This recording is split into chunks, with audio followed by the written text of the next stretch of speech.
এটা হলো একটা $250 মিলিয়ন আইল্যান্ড। আপনাদের যা যা প্রয়োজন লিটারালি সবকিছুই এই আইল্যান্ডে আছে।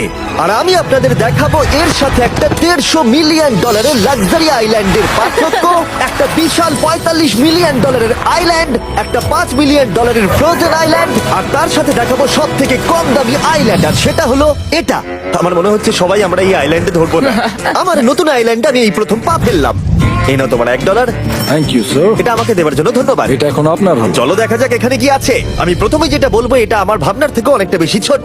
যখন তুমি $1 দেবে তখন একটা ইটের স্তূপ পাবে, একটা পুরনো আমি টয়লেট, বাথরুম খুঁজে পেয়ে আর গেছি। অনেকগুলো কাঠের পোল পাবে। এখানে তো চারিদিকে অনেক পোল রয়েছে। এগুলোকে আসলে পাইলেন্সি চলো বলা হয়। এগুলোর বোর্ড বানিয়ে এখান থেকে আর যাই। যেরকমটা তোমরা দেখছো এখানে আসলে কিছুই নেই, তাই আমি এখন এটাকে উড়িয়ে দেব। কিন্তু পরে আমরা এই ভিডিওতে যাব একটা $150 মিলিয়ন আইল্যান্ডে আর একটা $250 মিলিয়ন সুপার আইল্যান্ডে। কিন্তু